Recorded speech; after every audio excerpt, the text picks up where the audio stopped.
We were filming Jeremy Aiello when we filmed his Revelation class a few times. He was like, I kind of think more about what I'm going to say. It's like it's going to like follow you around. You can't just let it disappear into the ether. Okay, well, welcome everyone to our final class, kind of our finale of this Israel Bible study. For any of you who might just be coming for this session, if you'd like the sheets for the study, I typed them up with answers, so I could just give those to you, even though you weren't here. So if you really want the information, let me know. I did just want to start out by asking if any of you who have attended or not, if you had any questions or thoughts on the study coming into tonight, anything that was really pressing you wanted me to talk about or answer. Just that I'm glad I went when I went, and I don't know that I would go again. With all of the turmoil over there, I don't know that I would go again. Yeah. And it's probably a little strange because, you have this place that can be prone to upheaval and some violence, and yet I'm sure the governments and the authorities really want the tourism industry to keep rolling because it's a huge part of their, economy there. I'm sure they try and navigate that as well as they can. But good point. What was there? Were there any concerns when you were over there, really? Well, that's the first time I ever was in a country where they have guns very visible. The military are very visible in the streets and everything else. But our tour guide would contact the hot areas or whatever was happening and find out whether that was an area that we cannot go into. Mm-hmm. So he was always trying to keep us away from where there was a turmoil. And that happened once. Yeah. And so it would, I felt very safe there, but it was just unusual for me to see the military walking around on the streets with their rifles and, Yeah, so serious stuff, yeah. And that was how many years ago? Yeah, back in 97. Anything else? Other thoughts or questions? Okay, so for this final class, we've invited Herb and Ruth to present on a trip they took in 1997 to the Holy Land and also Egypt. Will you be covering any of that? A little bit. Okay, good. So take in the pictures and descriptions. If anyone needs to really move up, if it's really unclear the pictures, feel free to do that now.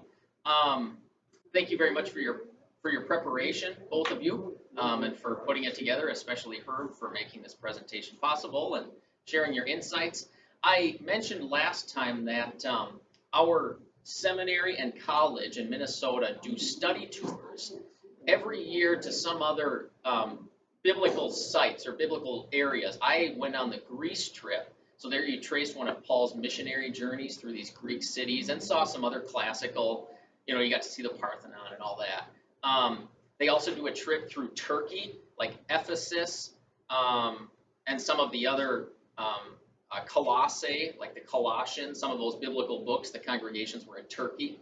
And then they also do a trip to Israel. I believe it was the maybe 2014 or 2015 trip that they actually canceled to Israel, and they did a trip to Rome instead because there was so much going on that it would have just been difficult to make it to these sites because of the conflict at the time. So next year they're going to Greece, but if it comes up that our seminary is leading the trip to Israel, I'll publicize it. And I'll also, if you are really interested, you could talk to Herb, maybe just to see if there are other options to travel there, if it's something that you would really want to do. So I believe that's pretty much all I wanted to say to introduce this presentation. Herb and Ruth will explain the rest. But before we start, we'll say a prayer.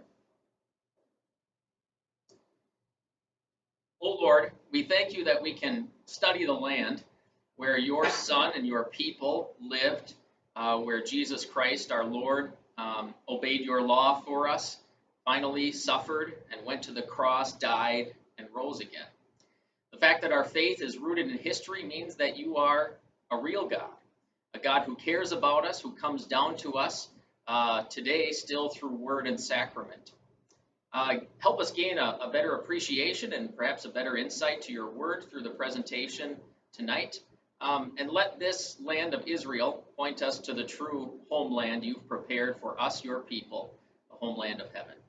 We ask this all in Jesus' name.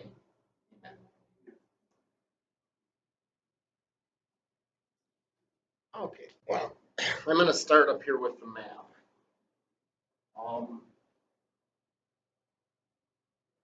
This is the Mediterranean Sea, the east side. So Italy and Spain and everything is way over here. When we flew into Tel Aviv, which is right here on the Mediterranean Sea. And then we worked our way north and we did all of this, made a big circle, came back down. This is the Sea of Galilee. Tiberias is the big city that sits there. Then we came down Beit Shean. I'll show pictures of that. We get down to here. Here's Jericho. Then we got down to the Dead Sea. Oops.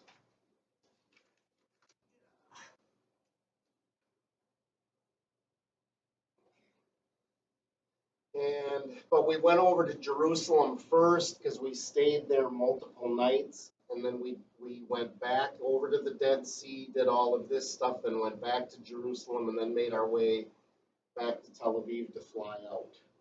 So that gives you the path we kind of took. So when we left, it was Pastor Joel and Miriam Ehlert, and Ruth and her husband Jerry, and Arlen and Marilyn Bourne, and me, and then our friend Ruth's friend and my friend Kate from Saginaw. So this was at the old Frankenmuth Travel Building, which is now Wellspring offices. So that was the day we left, and there's snow on the ground because it was February. So then we flew into Tel Aviv. So this is the city right on the Mediterranean Sea, and our hotel was one of those. I think we were at the hotel, and that was just looking kind of to the west. And the first place we went to was Caesarea. So that is right on the seashore, and they still use this theater for various performances. I don't remember how many people it sat, but quite a few. But they still do concerts and things, and the sea is actually, when you're sitting on those things, you're looking out to the Mediterranean Sea. There are various ruins and things right there. That's Pastor me and Jerry Reinert. And that is the Roman aqueduct that comes down, that brought water down from the north to help feed or quench the thirst of people in Israel. So that's Jerry and Miriam Ehlert there. And one of the things you'll notice, we're always wearing yellow hats. That was our guide's suggestion to keep us. It was easy for him to spot us because once in a while we would wander a little bit. There was one place in particular that he was very conscious of where we were.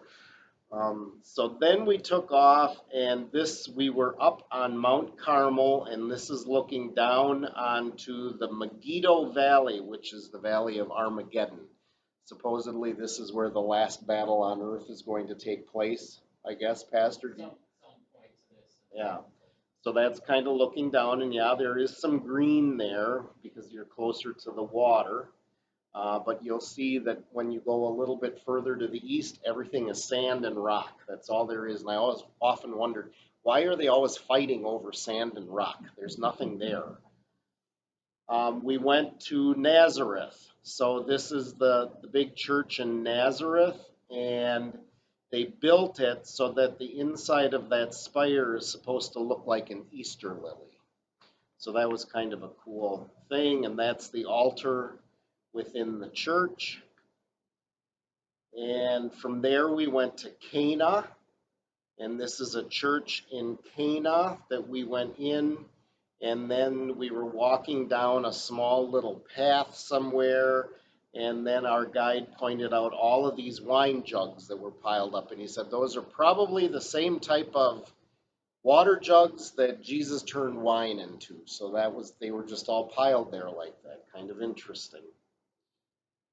From there, we then went, this is Tiberias up on the Sea of Galilee, because the other stuff that we saw when we got further north, there really wasn't anything in particular that was of great interest. He just took us to this one place where they did a lot of orgies, and I didn't think that was anything we needed to know about. So. But anyway, so this is the Sea of Galilee, the city of Tiberias. Very beautiful area. We went out on the sea on this boat. We did a cruise.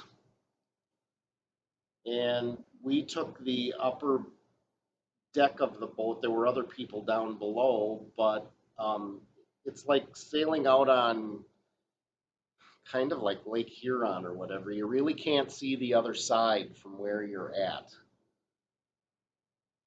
From there, then we went down to Capernaum, and this is the church or the Mount of Beatitudes, the church that was built there. And this does look down onto the sea, and this is a hill very similar to probably where Jesus fed the 5,000. That's what it looked like. This is the gate of the town of Capernaum, a really beautiful wisteria above us. That's me and Miriam Ehlert there.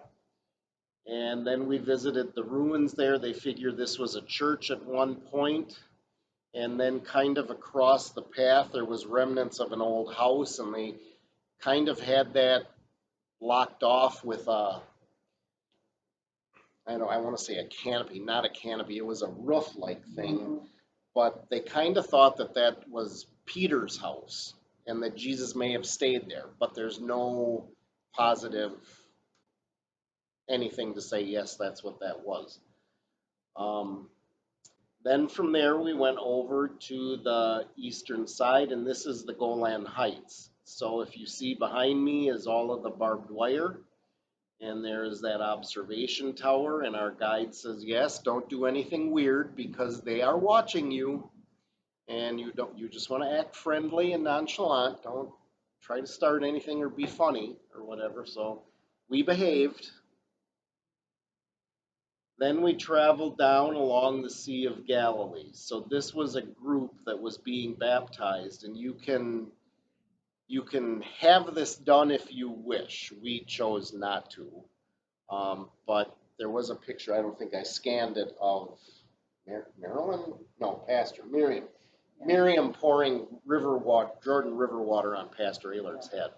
But I didn't scan that one. And this was all pre-digital cameras. So that's why I had to scan all these photos, label them all, number them all, put them into this PowerPoint presentation in order to do this.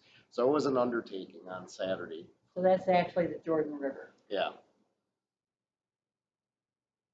Then we went to this ruined town called Beit Shean. It's actually spelled Beth Shan.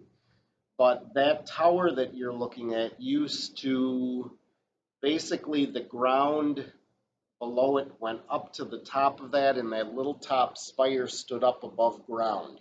And it was like that for years. And finally, they decided to start excavating. And when Pastor Ehlert made his first trip over there, he visited this place when it was under excavation. And by the time we got back in '97, a lot more had been done. They can't figure out exactly what happened to this city in the process of excavation. They never found any human remains. So they don't know if the city was taken and all the people were taken off someplace, or was it an earthquake, or they had warning about it, or whatever. We don't know. But the plan was at the time to actually put this entire city back together. So while we were there, this is kind of what it all looks like. But if you see in the background, they started reconstructing the columns. And they figured that the main street along in this town was canopied with tarps and stuff over the top of it to provide shade. So because it was a big, long street, and there were pillars on both sides. Pretty interesting. And there were baths there. That's what that little tent thing is in the back. Steam baths. And this, anybody want to take a guess as to what that could be? Restroom, yeah. It was a public restroom down low.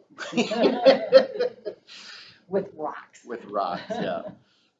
So then from there we went down to Jericho, and this is really the only picture I took in Jericho because there's nothing there to see. You would think that there'd be some ruins of a wall or whatever, and there's nothing. There's just a big dirt mound.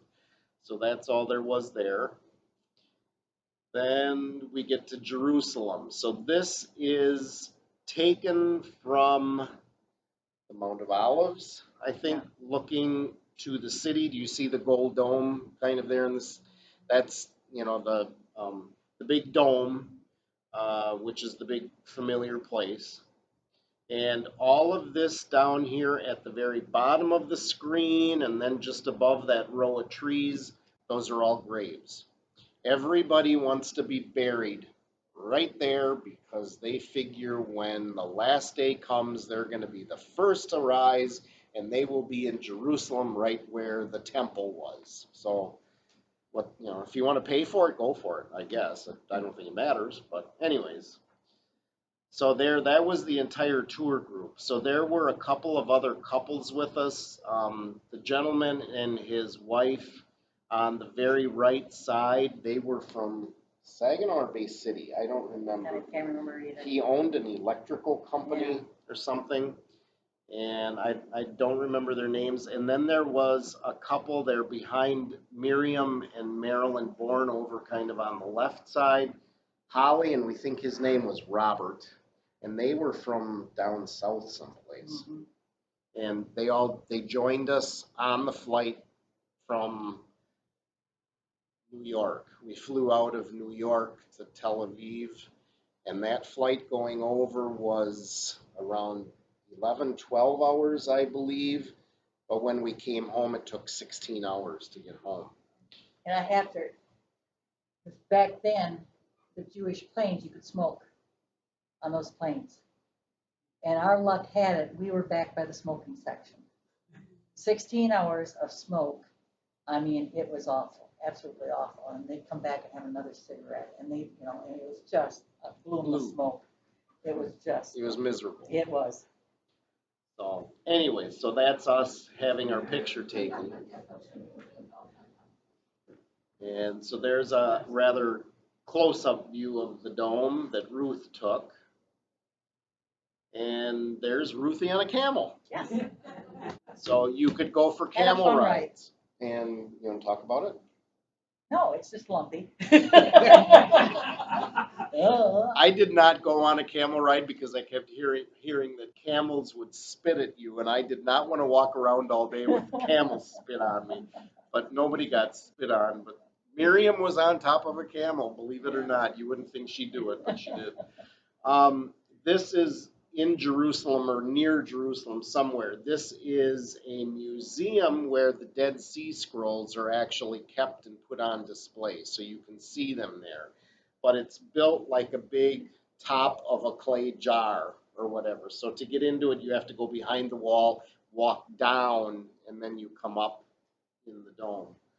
So that was kind of interesting that you could see the Dead Sea Scrolls, the actual ones. Then we're back at the Mount of Olives. So these trees are the olive trees, and they figure that it's very possible that some of these trees are still old enough they could be the actual ones that were there when Jesus walked through the garden. So, and when you look at them, I would go, yeah, it could be feasible, really.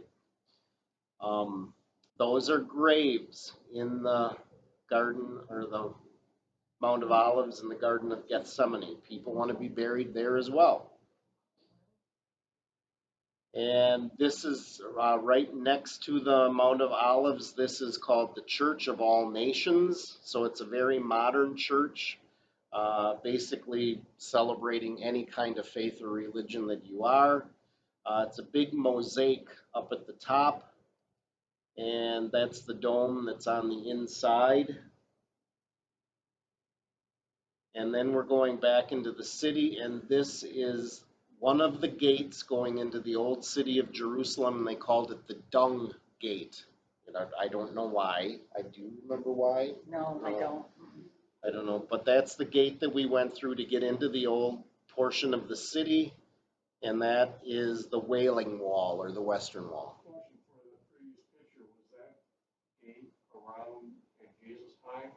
Yes. It was. Yep. Okay. Yep, because Jerusalem after that then expanded to outside of those walls. So that could have very well have been the one that he went through when it was Palm Sunday, that type of thing. So the western wall, this is where everybody goes to pray. Now that wall was part of Solomon's temple, Herod's temple. And so you see all kinds of people that are up against the wall and they're praying and all of the, I brought that up in one of our classes about the guys with the curlicues coming down and they stand there at the wall and they go like this while they're praying and muttering stuff to themselves and whatever, but you're also supposed to stick a little piece of paper with a wish into the cracks of the blocks. And hopefully that wish will come true. Mine hasn't yet. We'll see. But I keep wondering, how can people keep stuffing paper into that? Somebody's got to take it out to make room for more paper, I would think. So that's probably why mine hasn't come true. It was removed. But you can see the two yellow hats. So those are two of our group right there. Now there's a couple more in back over on the right side, sort of. So we spent a little bit of time there, but it was kind of disconcerting because there were guys walking around with machine guns or rifles or whatever. You just don't know what's going to happen. This is the Via Dolorosa. This is the path that Jesus took while he was carrying the cross to get to Golgotha. And this road, Via Dolorosa, is the way of the roses? Is that what it stands for, I think? But that has been turned into just a market like you wouldn't believe. And this is where our guide said, you want to stay together in a bunch. You don't want to separate. The shopkeepers there literally will grab you and pull you into their store so that you will buy something from them. So we just walked it and we didn't make eye contact and we just kept going. Didn't even look at anything basically because we were just scared that somehow we'd get abducted. But that's what the whole path looks like. It's just shop after shop after shop after shop. Then he took us somewhere in Jerusalem where they have this little model city.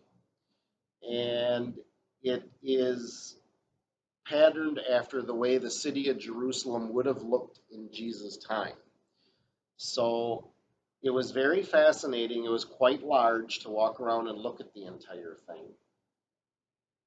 And then nearby to that, there was this great big bronze menorah.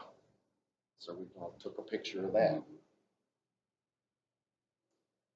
Then we went to the Garden Tomb. Now, there's two different philosophies as to what is Golgotha and what was the tomb that Jesus was buried in. So you're basically being told, okay, Golgotha is either here or here. You decide which one for yourself. So when we got to the Garden Tomb, to me, this is the one that made the most sense. There's a sign on the door that says, "He is not here, for he is risen." But I don't know why that's there. But then the next picture, that hole in the wall is a tomb, and outside you see that trough-like thing. That's because they would put stones in front of the doors that were like this so they could roll them back and forth, okay, to open and shut the tomb. So to me that made sense when they talk about the rock was rolled away or whatever, that's where that was. The other place that we went to didn't have that. It was totally different. So to me this made most sense. That's Marilyn Bourne taking a video. Yes. Menorah. So I don't want to sound dumb, but I don't remember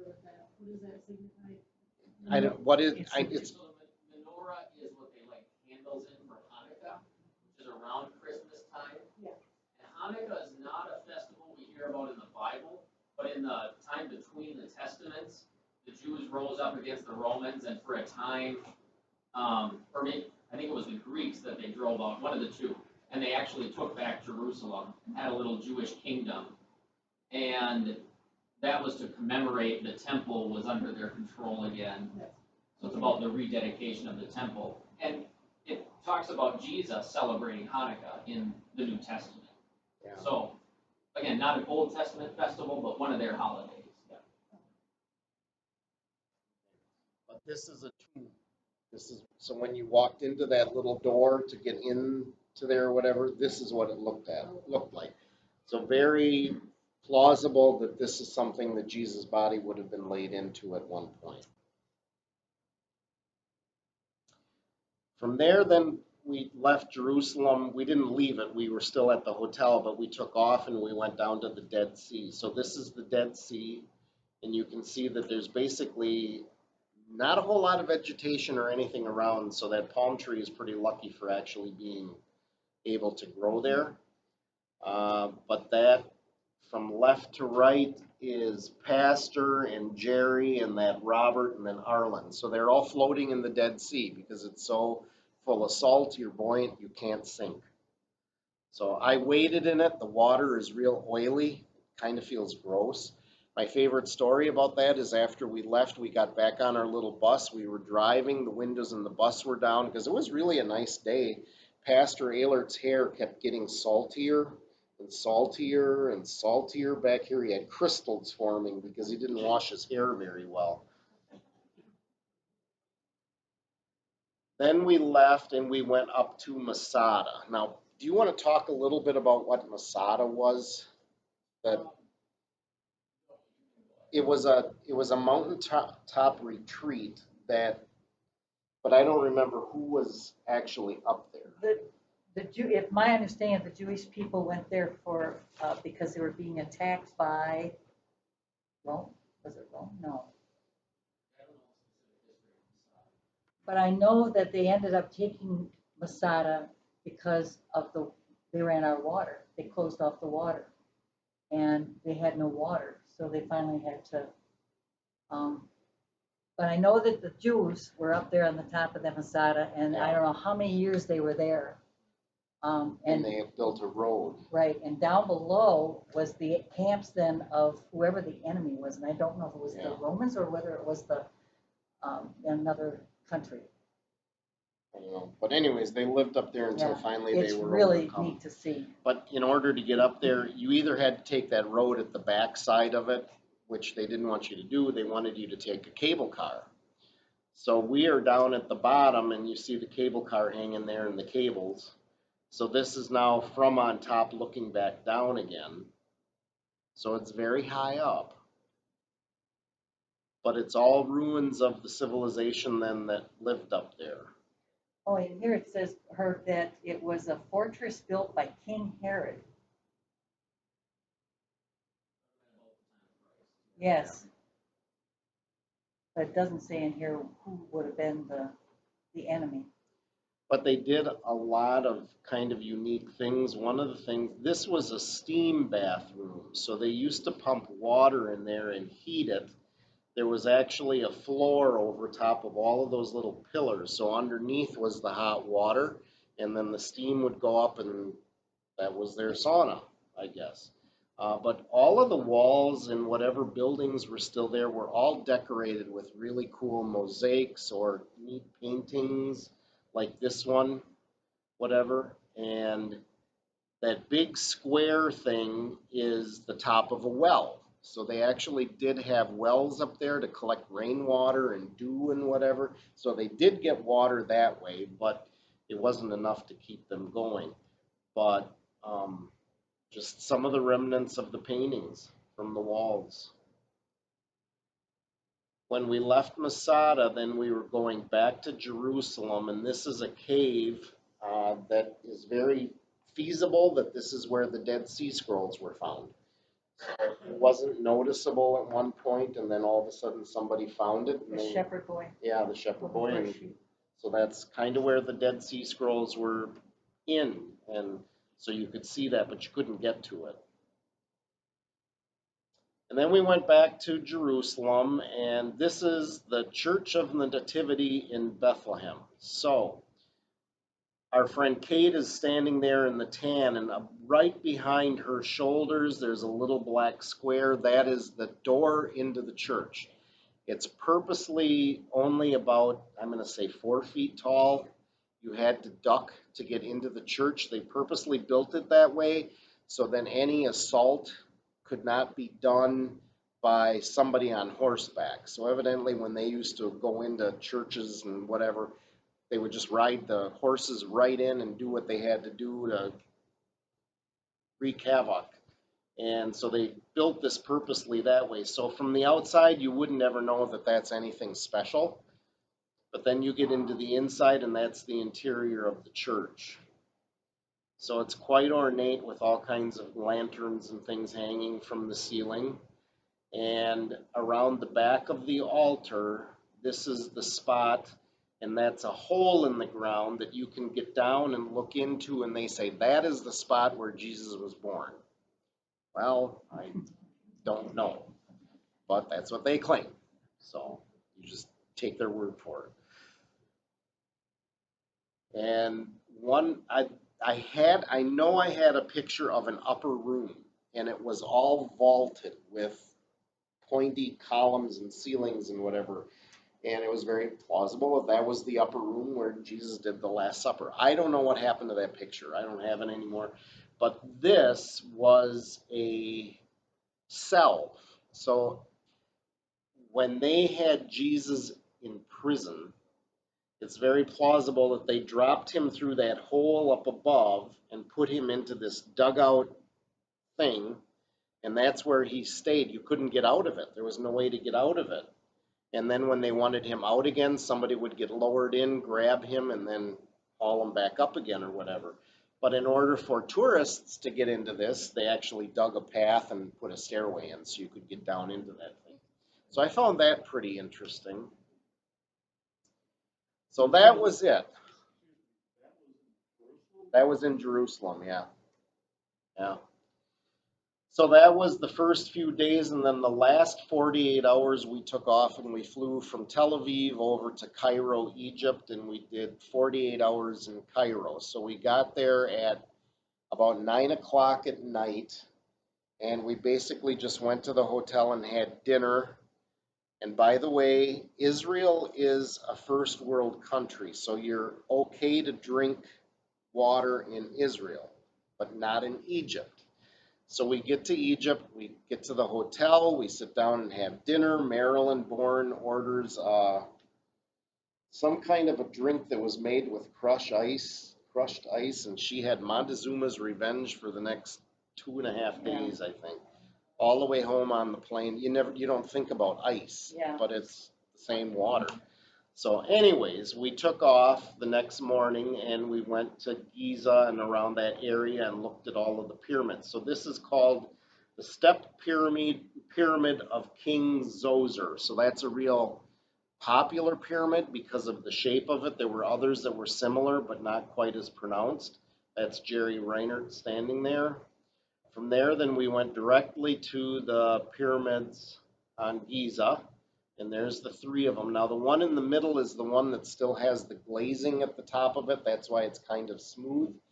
And that is the one that we were able to go down in, but you're not able to take pictures once you get in there. Crawling. Yeah, you crawl in. Basically, they said go down, hunched over, and sidestep down.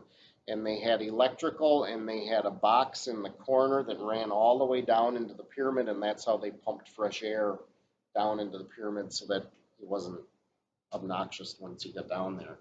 But it was pretty cool to think that we were in the pyramid. So that's me standing in front of it. And if you look, all those little dots down at the bottom of the pyramid, those are people. So that's how huge those things are. And the blocks are about as tall as a person is. So when you consider how did they build those, you see all those things on TV and you wonder, is it really that's how they did it or not? You don't know. But it was pretty interesting once we got down into the burial chamber. It was really kind of blah and plain. There wasn't a whole lot on the walls or anything. There was just a big empty square box that was the tomb. That was all you saw, nothing else. There's the Sphinx. And the Sphinx is at the base of the three pyramids, so it's like that was dug out, and then you had to walk up to the pyramids. And really, the Sphinx isn't that big. No, I was surprised. I was surprised too. I thought it would be more monumental, and it really wasn't. But Ruth and I haven't aged a bit, have we? No, we haven't. But that was us there. And then this is the Egyptian National Museum. So not all of us went. Arlen and Marilyn stayed back because she was so sick, and that other couple didn't go for some reason. But the tall guy there in the black jacket, he was our Egypt guide, and then he took us through the museum, and they happened to have all of King Tut's stuff on exhibit when we were there. So we saw all of that, those artifacts from King Tut's tomb, and that was pretty cool. You could also pay an extra price to get into the mummy room. So I did that. I paid the extra and went in, and it was a very climate-controlled room. And I don't know, there were maybe about 20 mummies in there in glass, but you could at least see them up close, which was really rather interesting to see all of these people, you know. So that was it, and then we flew back to Tel Aviv and got back over there, and we basically sat at the airport and waited for our 16-hour ride back to New York. I think we flew into Newark, and then we had to shuttle over to JFK to come back to Detroit. So it was a really long trip coming back. So that was the trip. Now, I don't know how many pictures this is, but Ruth and I had photo albums this thick. So, yeah, I wasn't going to scan all of that stuff. So, what else? Any questions on this part? How many rooms in those pyramids?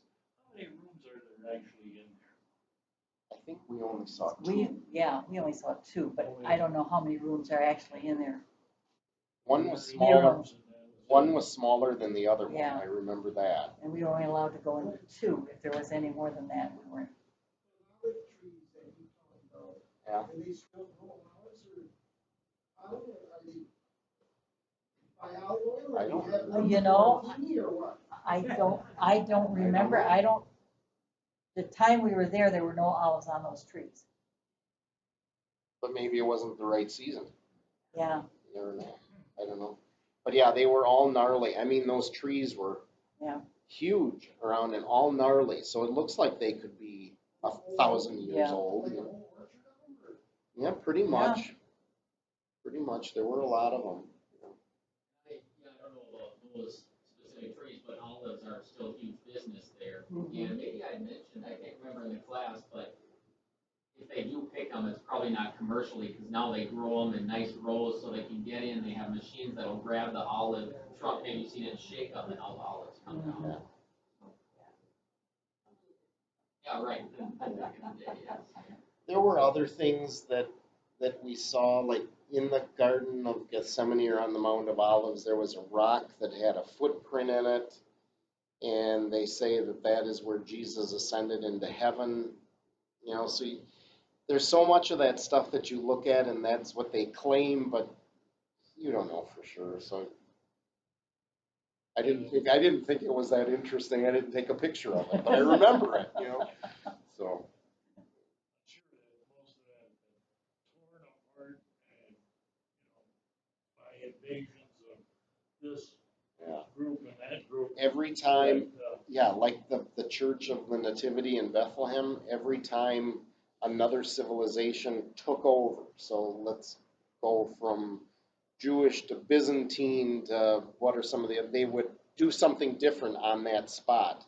So those churches were always changing hands and being redecorated and outfitted. There were a lot of mosaic floors in various places that we looked at, because it was like, okay, this is a Byzantine floor, but this is a Roman floor. I couldn't tell the difference, but, they were pointing those out. The stuff we have up here on the table, Ruth's got an olive wood crucifix, and I've got that olive wood nativity. Now, you probably brought the crucifix home with you, Yes. but I had to have mine shipped home, and we were there, well, it was the beginning of March. Somebody's calling me. We were there the beginning of March, and I think I finally got that in August. That's how long that took. And when it came, all of those little squares were individual. I had no clue how to put them together or whatever. Fortunately, out at Brunner's, they had a thing, but it was much smaller. So I used that as a pattern, and that's how I came up with it, and I glued it all back together. But Jerry Reinert kept saying, "You're never going to get that. You're never going to get that." Finally, I did. Yeah, you did. There's a box over there it's checkers and chess and backgammon. So if you want to open the lid and look in, you can, but it's all mother of pearl. I bought that at a gift shop in Tiberias. And there's two little glass things or whatever, that's from Egypt. And then that blue pyramid, that is a solid chunk of turquoise, and at the very top there's some little stones embedded into it. So I bought that because I thought that reminds me of the pyramid we went into because of the glazing at the top. And there's a little cross pin that comes from the Sea of Galilee. And then that picture that's framed, that's the Egyptian calendar. So if you look at it, everything's in 12s or whatever, but I don't know exactly what's what on it, but I just thought it was really cool. But it's on papyrus as Ruth's big Yeah, picture. my big picture, yeah. And then what's your little other stuff? That's the Last Supper in marble. And the little black, it's the pyramid, which is black marble too, and it's got Egyptian designs all around it. And then also over there in a little plastic bag, I've got a gold cartouche.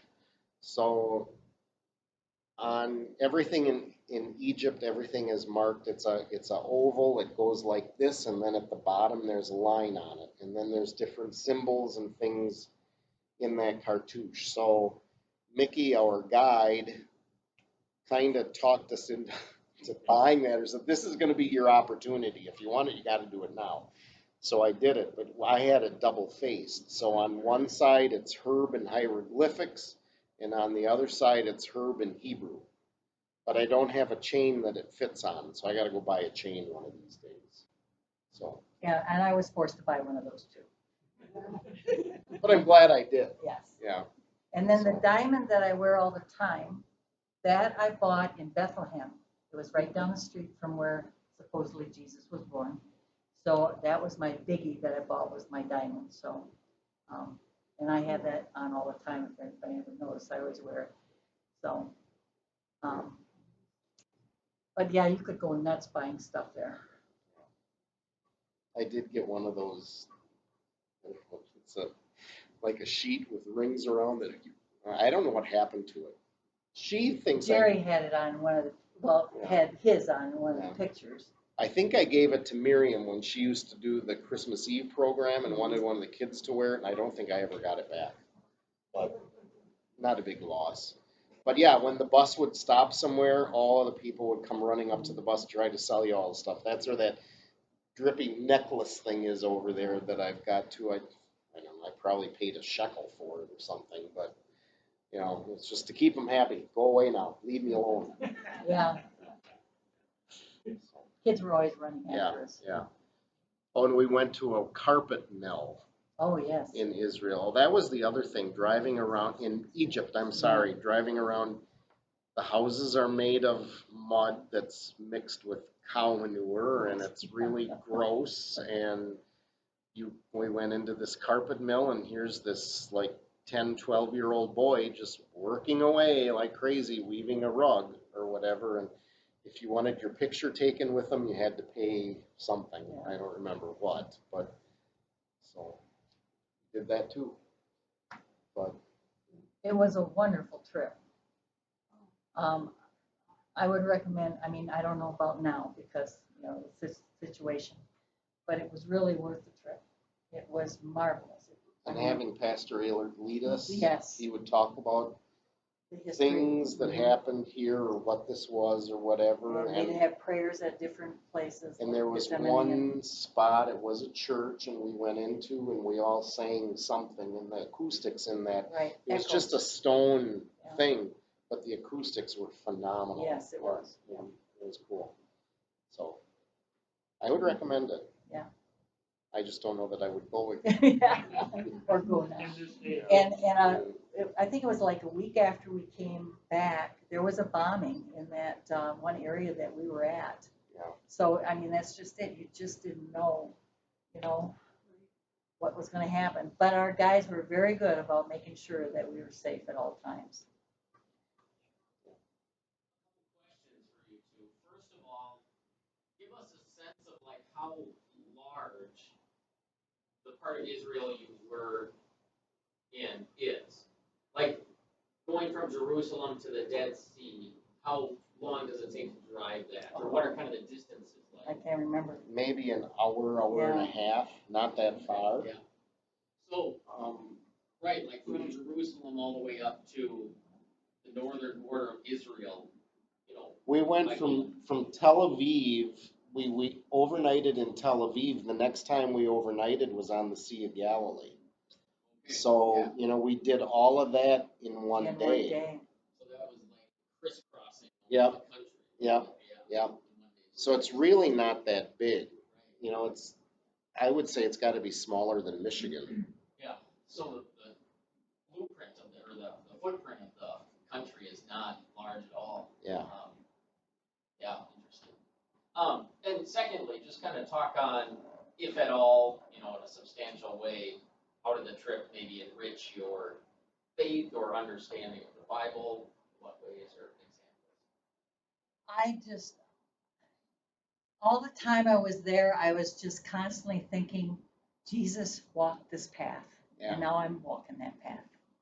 I mean, it's just so inspirational. It really is, And when you think about the stories that you've heard out of the Bible for years and years and years, and then you actually go to the place, it puts everything into perspective as to how it fell together, I guess is how I would say it.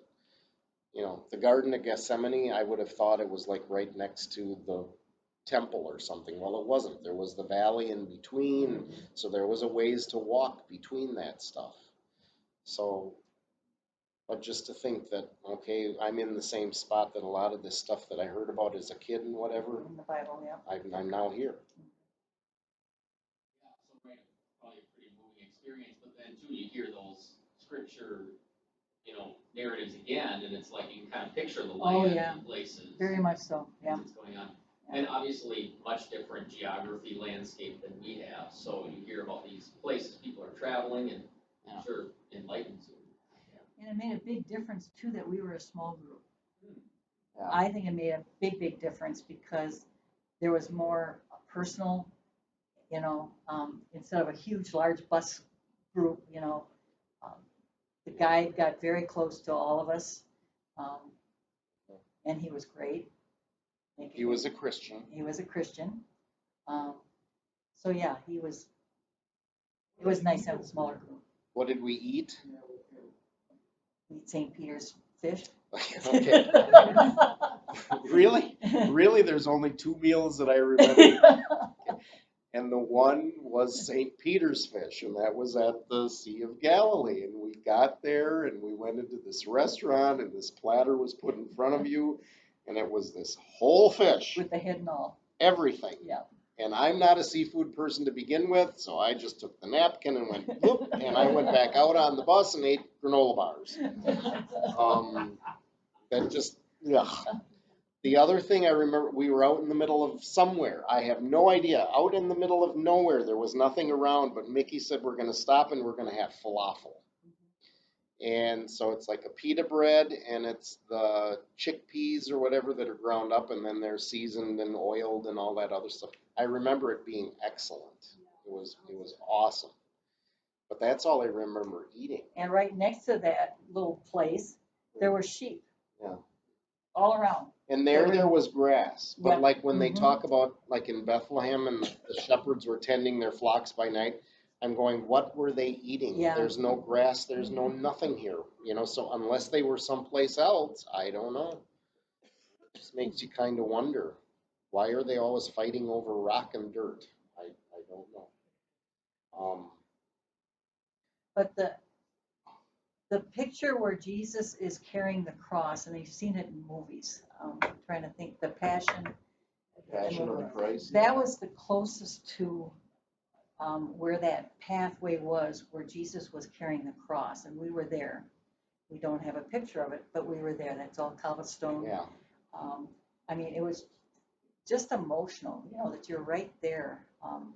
And there's things built on top of things. Mhm. You remember when we were down under the city of Jerusalem and we were in some cavern and it was a Roman road and it was all cobblestones, but the cobblestones were like this high with dents in between them, so it wasn't easy to walk on, but you could picture chariots and stuff going down these roads or whatever. So it gets confusing as to what's current and what's antiquity, because everything's been built on top of each other all the time.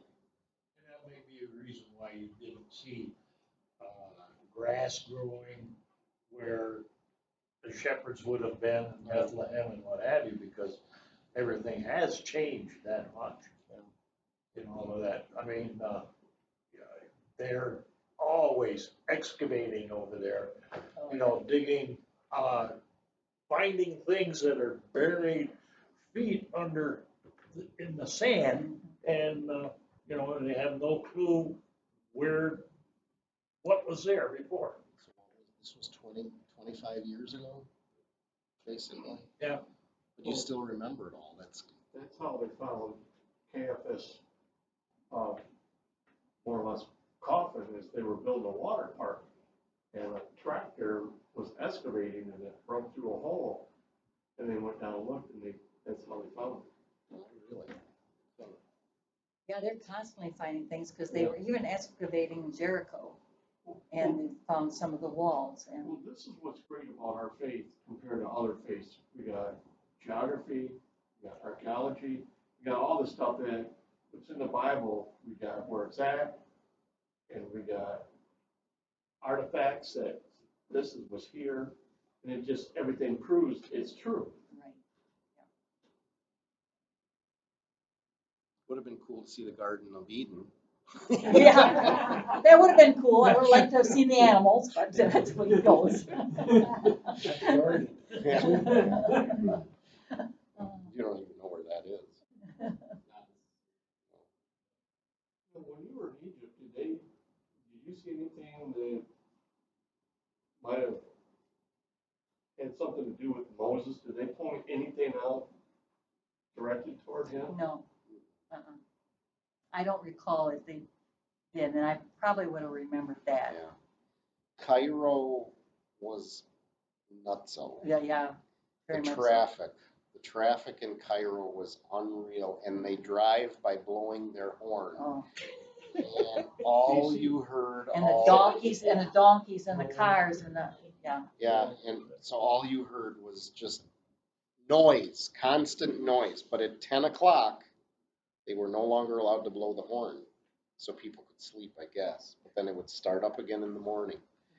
And I'm thinking right where we stayed, the hotel that we stayed at, that ate her ATM card or credit card or something, I don't know. There was all of that turmoil and skirmish right in downtown Egypt. I think that was right where we were. So I'm often wondering whether that hotel was gorgeous, whether it's still there or not. But I'm thinking about it, I do remember they had a buffet for us that night, and they had creme brulee on the buffet. I remember that now that popped into my head. But I don't remember what I ate. I remember the creme brulee. So, but that's where Marilyn got sick. You know, she had a rough flight home, let's put it that way. Yeah. Besides the smoking. Besides smoking, having to run to the John all the time. Ugh. So, all right. Well, her Now, you know a lot of people in Saginaw, Dr. Douglas from former Dean of the School of Education, SBH. No, I don't know. Bishop. Really? Okay. I'm surprised. Apparently his daughter was there for quite a time to study textiles. So the plant that you went to, did it appear that there was school there or anything, or just maybe she was there, but you know, I think it would have been like a Michigan State travel abroad, but she actually studied it.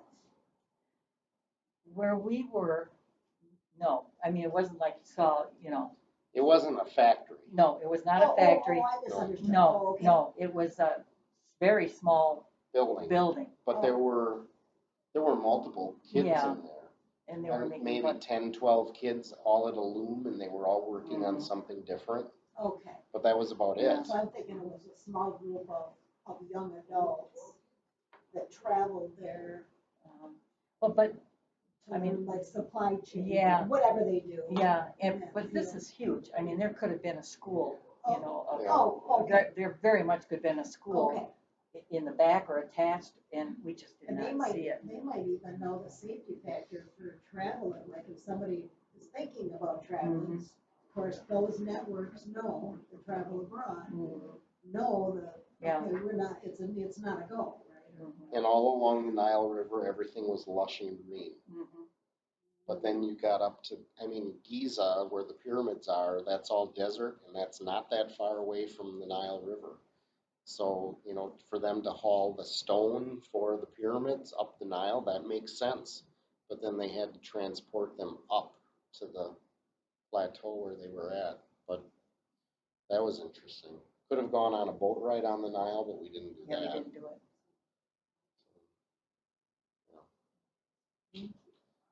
Okay. This is screensaver now. Thanks.